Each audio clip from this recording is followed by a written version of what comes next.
오늘 우리에게 주시는 하나님의 말씀은 사도행전 21장 37절에서 22장 29절까지 좀 긴 말씀이 되겠습니다.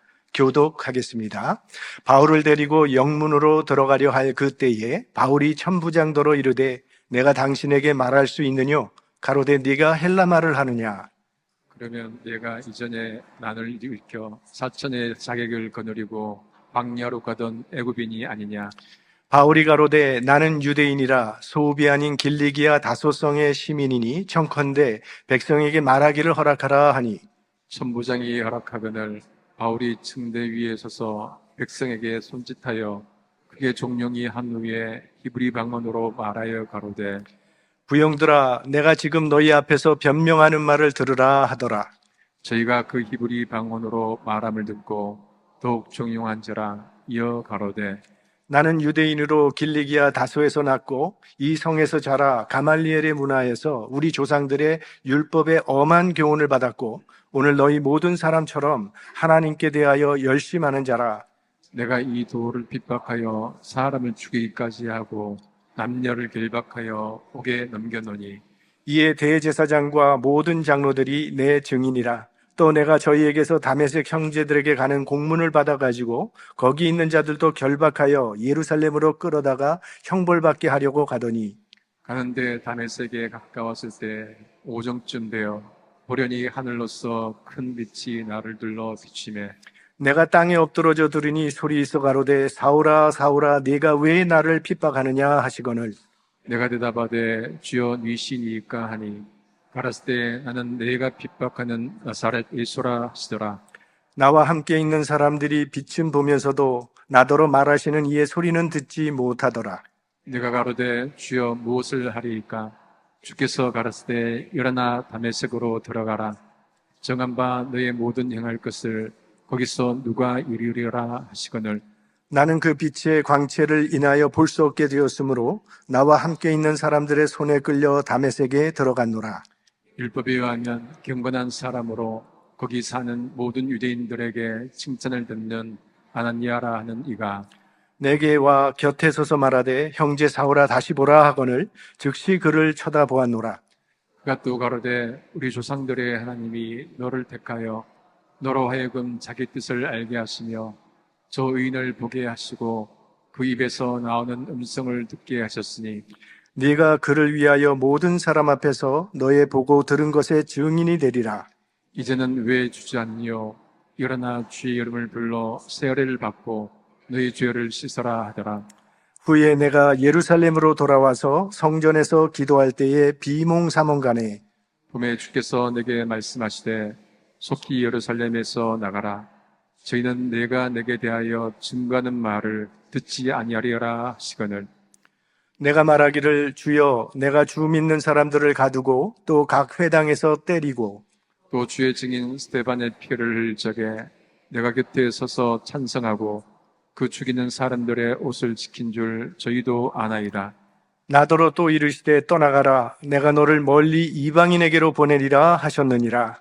이 말하는 것까지 저희가 듣다가 소리 질러 가로되 이러한 놈은 세상에서 없이 하자 살려둘 자가 아니라 하여 떠들며 옷을 벗어 던지고 티끌을 공중에 날리니 천부장이 바울을 영문 안으로 데려가라 명하고 저희가 무슨 일로 그를 대하여 떠드나 알고자 하여 채찍질하며 신문하라 한대 가죽줄로 바울을 매니 바울이 곁에 섰는 백부장더러 이르되 너희가 로마 사람 된 자를 죄도 정치 아니하고 채찍질할 수 있느냐 하니 백부장이 듣고 가서 천부장에게 전하여 가로되 어찌하려 하느뇨 이는 로마 사람이라 하니 천부장이 와서 바울에게 말하되 네가 로마 사람이냐 내게 말하라 가로되 그러하다. 천부장이 대답하되 나는 돈을 많이 들여 이 시민권을 얻었노라. 바울이 가로되 나는 나면서부터로라 하니 다 같이요. 신문하려던 사람들이 곧 그에게서 물러가고 천부장도 그가 로마 사람인 줄 알고 또는 그 결박한 것을 인하여 두려워하니라. 아멘. 우리는 마음속에 보이지 않는 담을 쌓고 살아갑니다. 오해 때문에 쌓인 담, 편견으로 인해 쌓인 담, 서운함 때문에 스스로 쌓은 담, 또 지금 미국에는 인종의 담, 정치 성향의 담을 높이 쌓아가고 있습니다. 오늘 사도 바울이 자신의 인생을 간증하고 있는데 유대 군중들이 그 간증을 듣다가 갑자기 이런 놈은 살려둘 자가 아니라고 하면서 분노를 터뜨렸습니다. 지금 바울과 유대인 사이에는 커다란 담이 있었기 때문입니다. 바울이 예루살렘에 돌아왔을 때 아시아에서 온 유대인들이 이 바울은 돌아다니면서 모세를 배반하고 할례를 행치 말라고 가르쳤으며 심지어는 예루살렘 성전에 이방인까지 데리고 들어왔다고 거짓말로 선동을 했습니다.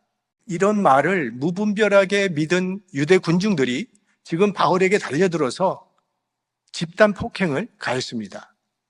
그때 로마 군대가 출동을 해서 바울을 체포했기 때문에 바울은 간신히 목숨을 유지할 수가 있었습니다. 이제 천부장이 바울을 데리고 가고 있을 때에 바울이 천부장에게 헬라어로 말을 겁니다. 그 당시에 공용어는 지금 영어인 것처럼 그때는 헬라어였습니다. 바울이 헬라어로 말을 하니까 천부장이 그 소리를 듣고 당신이 혹시 이전에 4,000명이나 되는 자객들을 동원해서 폭동을 일으켰던 그 애굽 사람이 아니냐고 묻습니다. 그러자 바울은 자기는 유대인이라고 말을 하면서 유대 군중들에게 해명할 기회를 달라고 부탁을 해서 이제 유대 군중들 앞에서 바울은 히브리 말로 군중들에게 말을 합니다. 사실 바울은 길리기아 다소 출신이니까 이민 2세와 같은 사람입니다. 근데 그런 사람이 히브리 말로 말을 하니까 유대 군중들이 조용히 듣기 시작합니다. 마치 미국에서 태어난 우리 2세가 한국말로 무슨 말을 하면 우리가 무슨 말을 하는지 관심을 가지고 듣는 것과 같이 그렇게 듣기 시작합니다.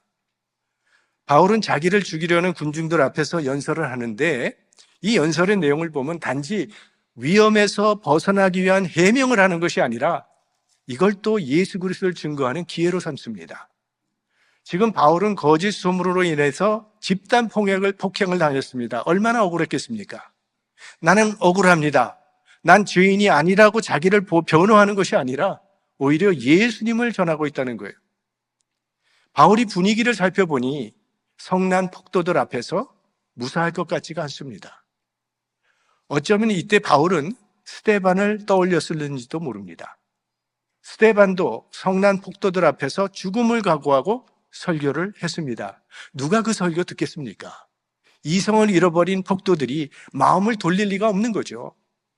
하지만 스데반은 끝까지 예수 그리스도는 메시아라는 것을 선포하고 천사의 얼굴로 돌에 맞아 기도하면서 순교를 했습니다. 그런데 그 스데반의 순교로 인해서 구원받은 사람들이 있었습니다. 사도 바울이 그 중에 한 사람이에요. 지금 바울 역시도 성난 폭도들 앞에서 죽음을 각오하고 설교를 합니다. 먼저 바울은 자신의 신분을 밝힙니다. 우리 3절 말씀 같이 볼까요? 나는 유대인으로 길리기아 다소에서 났고 이 성에서 자라 가말리엘의 문화에서 우리 조상들의 율법에 엄한 교훈을 받았고 오늘 너희 모든 사람처럼 하나님께 대하여 열심하는 자라. 먼저 나는 유대인이라는 것을 밝힙니다. 흥분한 군중들을 향해서 나도 당신들과 똑같은 유대인이라고 말을 시작합니다. 유대인들은 이방인에 대해서는 굉장히 배타적이지만 동족에 대해서는 또 아주 관대한 민족이 유대인이죠. 그리고 나는 길리기아 다소에서 태어났다고 말을 합니다. 당시에 다소는 아덴이나 알렉산드리아처럼 세계적인 학문의 도시였습니다. 그래서 다소 출신이라고 하면 지성인임을 인정해 주었어요. 게다가 그는 가말리엘의 문화생이라고 말을 합니다. 다소에서 태어났지만 예루살렘에 유학을 와서 가말리엘에게 배웠다고 말을 하고 있는데 이 가말리엘은 당시 최고의 랍비였죠. 유대인에게 최고 명문 학교는 두 개가 있었습니다. 힐렐 학교와 샴마이 학교. 근데 이 힐렐 학교를 창시한 사람이 힐렐이라고 하는 랍비인데 이 가말리엘은 힐렐 랍비의 손자입니다. 그리고 힐렐 학교의 지도자입니다. 그래서 가말리엘에게 율법 공부를 했다고 하면 당시 최고 엘리트로 다 인정을 해줬던 그런 때였습니다. 근데 바울은 이 가말리엘에게서 직접 사사를 받은 제자로서 율법의 엄한 교훈을 받았다. 이렇게 말을 하고 있어요. 교훈을 받았을 뿐만이 아니라 그 율법의 교훈대로 나는 하나님께 충성하기 위해서 예수 믿는 자들을 핍박했다고 말을 합니다. 유대인들은요, 예수를 십자가에 못 박아 죽인 것이 하나님께 충성하는 것이라고 믿었습니다.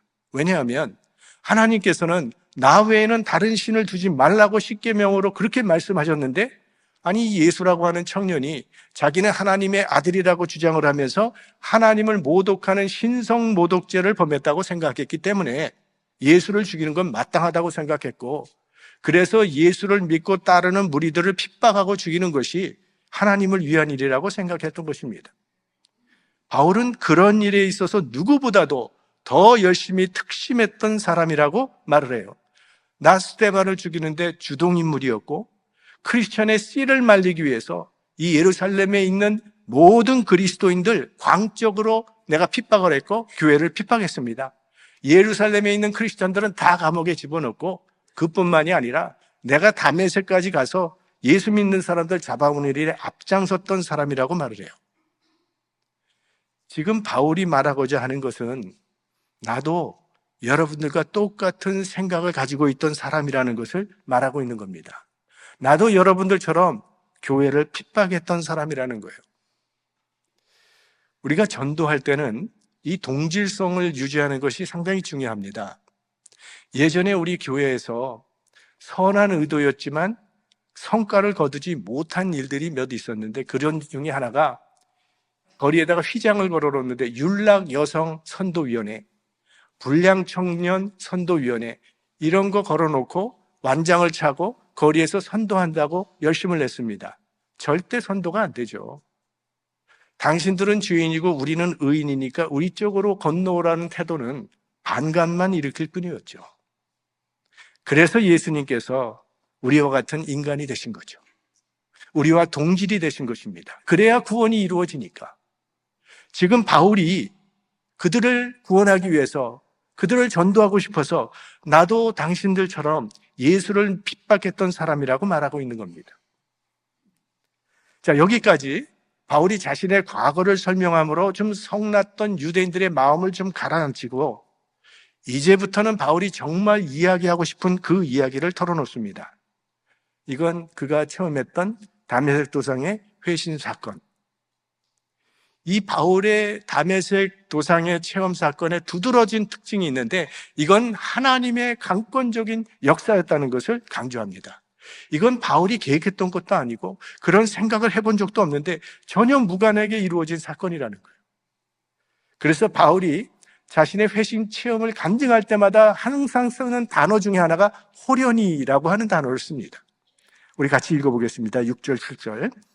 가는데 다메섹에 가까웠을 때에 오정쯤 되어 호련히 하늘로서 큰 빛이 나를 둘러 비치매 내가 땅에 엎드러져 들으니 소리 있어 가로되 사울아 사울아 네가 왜 나를 핍박하느냐 하시거늘. 바울이 전혀 기대치 않은 사건이었다는 거죠. 그때 바울은 예수 믿는 사람 잡으려고 다메섹에 가는 길이었어요. 그리고 그때까지 바울은 한 번도 난 좀 변화돼야 되겠다고 생각해 본 적이 한 번도 없었던 사람입니다. 확고한 확신을 가지고 이게 맞는 일이라고 생각하고 추진했던 사람이 바울이었어요. 그런데 하나님께서 강권적으로 그를 찾아오셔서 사울아 사울아 부르셨다는 거예요. 바울은 예수님을 찾은 적이 없는데 예수님이 바울을 찾아오셨다는 거예요. 세상 모든 종교는 인간이 수고와 노력을 통해서 신을 찾아가는 교리를 가지고 있습니다. 그런데 기독교는 정반대로 하나님이 인간을 찾아오시는 그런 종교예요. 에덴 동산에서부터 하나님은 인간을 찾아오십니다. 아담아, 내가 어디 있느냐? 하나님께서 갈대아 우리에 살고 있던 아브라함을 찾아오셔서 그를 믿음의 조상으로 삼으셨습니다. 하나님께서 호렙산 기슭에서 모세에게 히브리 민족의 구원의 사명을 주셨습니다. 그리고 요셉과 마리아에게 찾아와서 메시아 탄생의 사명을 주셨어요. 예수님의 12제자 중에 누구 한 사람도 먼저 예수님께 찾아와서 내가 예수님의 제자가 되고 싶습니다, 저를 제자로 받아주십시오 한 사람은 한 사람도 없었습니다. 예수님이 그들을 찾으셨어요. 그 주님이 핍박자 사울에게 찾아와서 그를 사도 바울로 변화시키셨습니다. 여러분은 어떻게 예수 믿게 되셨습니까? 예수님은 말씀하셨죠. 너희가 나를 택한 것이 아니라 내가 너희를 택하여 세웠나니. 우리가 예수님을 찾은 게 아니라 예수님이 우리를 찾아오신 거죠. 예수님께서 우리를 찾아오셨기 때문에 우리는 오늘 예수 믿게 된 것입니다. 성경에 나타나는 하나님은 찾아오시는 하나님. 하나님이 인간이 되어 인간 세상에 찾아오신 것이 성탄입니다. 이 바울의 길게 서술되어 있는 이 간증을 좀 요약해 보면 그가 강한 빛을 보고 다메섹 도상에서 쓰러졌는데 소경이 되었다는 겁니다. 그런데 아주 경건한 유대인이 아나니아라고 하는 사람을 통해서 눈을 다시 뜨게 됐고 그때 거기서 세례를 받은 후에 예루살렘 성전에 가서 기도를 하고 있는데 비몽사몽간의 환상 가운데 주님께서 나에게 말씀을 하셨다. 이렇게 얘기를 합니다. 자, 바울을 죽이려던 폭도들이 이 바울의 간증을 조용히 경청을 했습니다. 바울의 간증을 경청했다고 하는 것은 뭔가 그들의 마음을 사로잡는 어떤 힘이 있었다는 그런 이야기입니다. 그런데 이 바울의 간증은 오늘 우리가 처음 듣는 것이 아니죠. 이미 사도행전 9장에 다메섹 도상에서 부활하신 주님을 만났던 바울의 이야기를 우리는 잘 알고 있습니다. 그 이야기를 오늘 바울이 다시 간증하고 있는 것입니다. 이제 사도행전 26장에 가면 아그리빠 왕 앞에서도 바울은 똑같은 간증을 다시 반복합니다. 그래서 사도행전 전체에 사도 바울의 이 간증이 3번 기록되어 있습니다. 종종 제 아내가 참 기억력이 좋아서 저더러 설교 시간에 했던 얘기 좀 그만하라고 하는데 어떻게 사람이 계속 새로운 얘기만 하겠습니까? 사도 바울도 계속 같은 얘기 하잖아요. 3번이나 했다고 하는데 아니 사도행전에 3번만 나왔으니까 3번이라고 생각하지 3번만 했겠어요? 1, 2, 3차 전도여행을 다니면서 이고니온에서도 이 얘기했을 거고 에베소에 가서도 했을 거고 빌립보에서도 했을 거고 가는 곳마다 계속 했을 거예요. 바울처럼 공부를 많이 한 사도도 계속했던 말 또 했다는 게 목사들에겐 큰 위로가 되는 겁니다. 그러니까 여러분도 각오하시고 예배를 드리셔야 할 것입니다. 제 친구 하나가 작년에 한국 장신대 교수 생활을 은퇴했는데 그 친구는 저를 만날 때마다 자기는 목회를 하고 싶었다는 거예요. 자꾸 그래서 제가 한 번은 그랬어요. 야, 나랑 바꾸자. 제 생각에는 교수가 학교에서 강의하는 거는 거의 비슷한 내용을 매 학기 반복해도 큰 문제가 없을 거라고 생각을 해요. 여기 교수님이 계시다면 죄송하지만 새로운 정보를 조금씩 추가해서 하면 낙제가 아닌 이상은 학생은 계속 바뀌잖아요. 근데 설교는 그렇지가 않아요. 대상이 안 바뀌어요. 아마 우리 교회 창립했던 그 순간부터 지금까지 계속 여기서 예배드리는 분들 계실 거예요. 그런데도 매번 새로운 설교를 기대하실 겁니다. 가끔은 재탕을 하는데 그런 것도 귀신같이 알아맞혀요. 네. 그런데 이 바울이 다메섹 도상에서 만난 이야기를 이렇게 계속 반복했던 것은요, 그게 자기 인생을 완전히 변화시킨 사건이었기 때문이에요. 그 하나님의 은혜가 너무나 컸기 때문에 이 얘기를 하고 또 했던 겁니다. 여러분에게도 이런 이야기가 있으시기를 바랍니다. 이런 이야기가 있어야 해요. 나를 변화시킨 이야기. 그래서 사도 베드로도 뭐라고 합니까?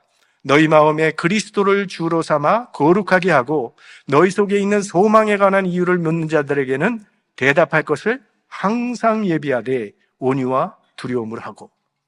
우리들 안에 있는 소망의 이야기가 뭡니까? 우리가 예수 만나서 변한 거죠. 그리고 하나님의 나라의 소망을 갖고 살아가는 그 이야기를 누가 묻든지 언제든지 간증할 수 있도록 준비하고 있어야 한다는 그런 얘기예요.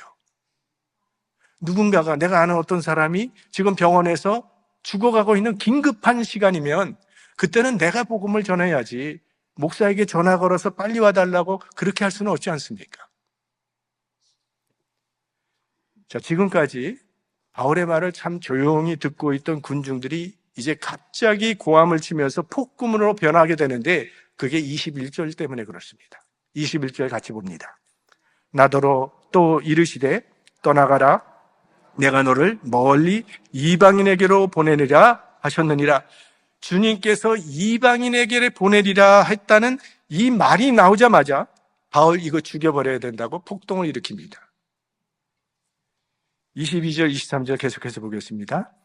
이 말하는 것까지 저희가 듣다가 소리질러 가로되 이런 놈은 세상에서 없이 하자 살려둘 자가 아니라 하여 떠들며 옷을 벗어던지고 티끌을 세상에 날리니, 이런 놈은 죽여야 한다는 거예요. 살려둬서는 안 된다고 소리 지르면서 이제 폭동을 일으키고, 옷을 벗어던진 이유는 죄인들에게 돌로 쳐서 죽일 때는 옷을 벗습니다.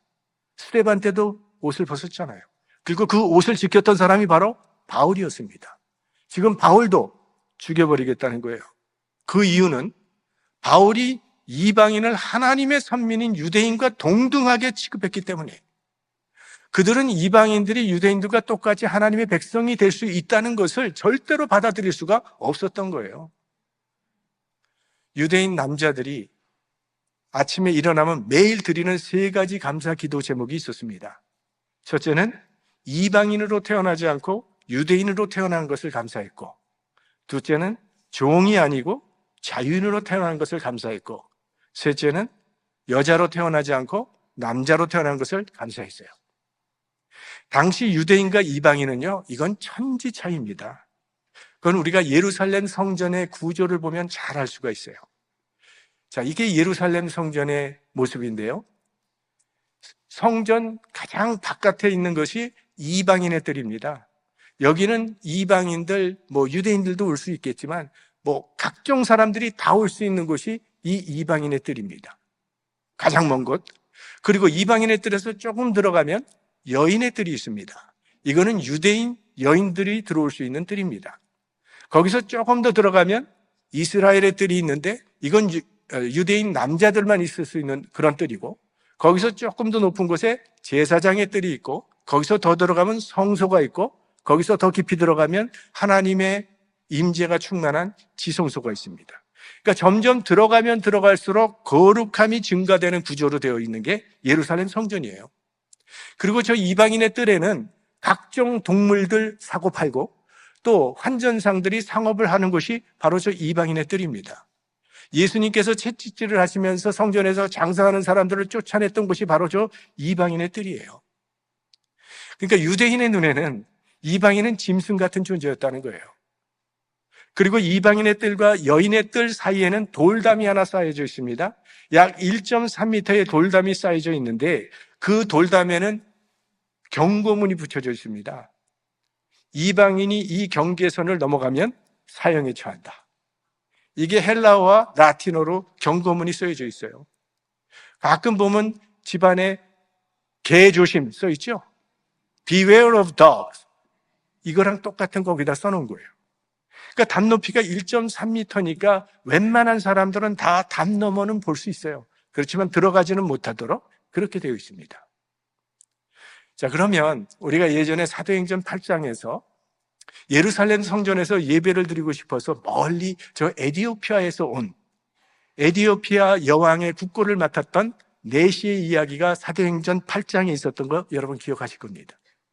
에디오피아에서 예루살렘까지의 거리는 약 2,000km. 그게 조금 넘습니다. 그러니까 왕복 4,000km나 되는 먼 거리, 마차로 수개월이 걸리는 그 먼 길을 이 네시가 찾아온 겁니다.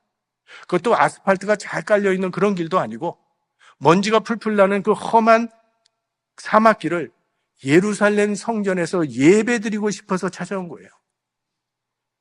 왜 그렇게 먼 길을 찾아왔을까요? 영혼의 갈증이 있었으니까. 이 사람은 여왕의 국고를 맡은 사람이었다고 하니까 오늘날로 말하면 재무부 장관이나 되는 최고 공직자입니다. 이런 사람은 권력과 부는 이미 가지고 있는 사람이에요. 그러나 영혼의 갈증은 그런 것으로 채워지지 않기 때문에 예루살렘 성전에서 예배를 한번 드리고 싶어서 그 길고 힘든 순례의 길을 찾아왔던 겁니다. 예루살렘 성전에는 하나님이 계시다고 하는데 나도 거기 가서 예배를 드리면서 하나님을 한번 만났으면 좋겠다라는 기대를 가지고 그 먼 길을 찾아온 거예요. 근데 정작 예루살렘 성전에 왔더니 이방인은 못 들어온다. 저 이방인 뜰에서 이따가 가라. 그런 말을 들으니 얼마나 이 사람의 속이 상했겠어요. 아니 그 먼 길을 예루살렘 성전에서 예배 한번 드리고 싶어서 왔는데 이방인의 뜰에서 그저 담 너머로 바라보고만 있어야 하니 얼마나 마음이 서럽고 아팠겠어요. 예루살렘 성전에 들어가 보지도 못하고 하나님을 만나보지도 못하고 에디오피아로 돌아가야 하는 그 사람의 마음이 얼마나 낙심이 되고 실망이 컸겠습니까? 영혼의 갈증은 더 쌓였겠죠. 그런데 그때 나타났던 사람이 바로 빌립 집사였습니다. 예루살렘의 7집사 중에 한 사람이 빌립이 그곳에 나타나서 그에게 예수 그리스도의 복음을 전했고 그는 예수님을 영접했고 그 자리에서 세례를 받게 되었습니다. 이제 이 사람은 더 이상 예루살렘 성전에 찾아올 필요가 없게 되었어요. 왜? 그의 마음에 참된 성전이 세워졌기 때문에. 종교학자들은 하나님께서 바울을 선택하지 않으셨다면 이 기독교는 유대인의 민족 종교로 국한돼 버리고 말았을 것이라고 말을 해요. 왜냐하면 이 유대인들은 유대주의를 벗어나기가 어려운 한계를 가지고 있었어요. 예수님의 수제자였던 베드로조차도 이거 넘기기가 힘들었습니다. 그래서 하나님께서 그에게 3번씩이나 똑같은 환상을 보여주시면서 지시하셨기 때문에 결국 이방인 고넬료의 집에 가서 복음을 전하게 하셨던 거죠. 구약에서는 요나서가 이 문제를 해결해 주는 책입니다. 요나는 이방 니느웨 사람들은 멸망당해야 마땅할 사람들이라고 생각을 했어요. 그래서 하나님께서 니느웨로 가라고 하셨지만 그걸 거역하고 다시스로 도망을 갔던 것입니다. 그런데 결국 하나님의 손에 붙들려서 니느웨로 가게 됐고 그 니느웨 가서 말씀을 전했더니 아니 왕으로부터 백성에 이르기까지 다 베옷을 입고 금식하며 회개하는 기적의 역사가 일어났더라는 거예요. 그러니까 요나서에는 하나님은 이방인의 하나님이도 된다는 메시지가 분명히 나타나 있는 겁니다. 예수님께서 성전에서 장사하는 사람들을 쫓아내시면서 내 집은 만민이 기도하는 집이라 말씀하셨어요. 이 말씀은 이사야서에서 인용한 말씀입니다. 지금 바울 시대와 이사야 시대는 700년이라고 하는 기간이 지난 거예요. 근데 700년 전에 하나님께서 이사야를 통해서 내 집은 만민이 기도하는 집이라고 알려주셨다는 겁니다. 그러니까 내 집은 유대인의 집이 아니라 이건 이방인들에게도 다 열려있는 만민이 기도하는 집이라고 그렇게 알려주셨다는 거예요. 지금 바울이 바로 그런 말을 군중 앞에서 한 겁니다. 그러나 유대인들은 이방인을 자신들과 동등하게 취급하는 것을 절대로 받아들일 수가 없었던 거예요. 그래서 바울을 죽이려고 하는 겁니다. 그 바울이 에베소에서 이런 말을 썼죠. 다 같이 보겠습니다. 그는 우리의 화평이신지라 둘로 하나를 만드사 중간에 막힌 담을 허시고. 사도 바울이 이 말씀을 기록할 때 분명히 그는 유대인과 이방인을 갈라놓았던 그 담을 생각했을 겁니다. 예수님께서 십자가에 돌아가셨을 때 성전의 휘장이 위에서부터 아래로 찢어졌어요. 그러니까 그동안에는 하나님의 임재가 충만했던 지성소에는 오직 대제사장만 들어갈 수 있었습니다. 그것도 1년에 한 번 속죄일에만 들어갈 수 있었어요. 그런데 이제는 휘장이 찢어졌다는 것은 누구에게나 열려있다는 상징이에요. 이제는 대제사장만이 아니라 일반 유대인들도 들어갈 수 있고 유대인들뿐만이 아니라 만민이 모든 이방인들도 다 들어갈 수 있다는 상징입니다. 바로 그 담을 허시기 위해서 예수님께서 십자가에 달리신 것입니다. 예수님께서 막힌 담을 허물어 주셨기 때문에 저와 여러분이 오늘 이렇게 하나님 앞에 나와서 예배 드릴 수 있게 된 것이고 주님께서 막힌 담을 허물어 주셨기 때문에 우리가 하나님의 자녀가 되는 은혜를 누릴 수 있게 된 것입니다. 그런데 십자가로 막힌 담을 허는 은혜를 받은 우리들이 나와 좀 성격이 다르다고 담을 치고 나와 생각이 다르다고 벽을 치고 인사도 안 하고 악수도 안 하는 그런 우리들의 모습을 본다면 우리 주님의 마음이 어떠실까요? 우리의 고집과 자존심이 쌓은 담 안에 갇힌 채로 상처와 고립 속에서 살아가는 우리들을 보시는 주님의 마음이 어떠실까요? 주님께서 담을 허무신 그 자리에 다시 우리의 손으로 담을 쌓는 일은 하지 말아야 할 것입니다. 사도 바울이 간증을 여러 번 했다고 했는데 저도 옛날에 쓴 거 한번 다시 하도록 하겠습니다. 한 40년 전에 있었던 일인데 한국에서 같이 신앙생활하던 참 저의 절친이에요. 이제 그 친구는 결혼을 해서 아들을 낳았습니다. 난 그때 이제 미국에 있을 때인데 그 친구가 아들을 낳은 후에 자기가 이름을 지어줬대요. 그리고 그 이름의 뜻을 설명하는 편지를 저한테 보내줬습니다. 자기 아들의 이름을 담터라고 줬습니다.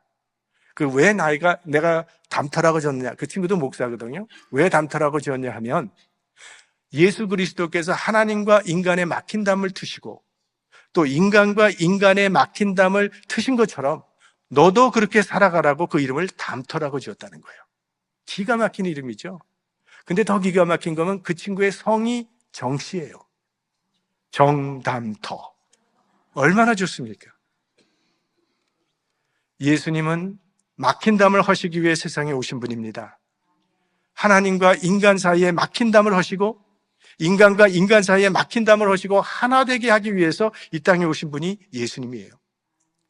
예수님을 따르는 우리들도 막힌 담을 헐고 하나 되기를 힘쓰는 삶을 살아야 할 것입니다. 여러분의 마음을 막고 있는 그 담, 누군가를 자꾸 밀어내고 있는 담, 편견의 담, 서운한 담, 모든 담을 평화의 왕으로 이 땅에 오신 주님의 이름으로 헐어버리기를 주님의 이름으로 축원합니다. 그것이 성탄을 의미 있게 맞이하는 한 가지 길이 될 것입니다. 그 막힌 담이 사라질 때 우리에게는 참된 평화와 기쁨이 우리 심령 가운데 새롭게 일어나게 될 것입니다. 그런 은혜가 여러분의 삶 가운데 충만하시기를 주의 이름으로 축원합니다.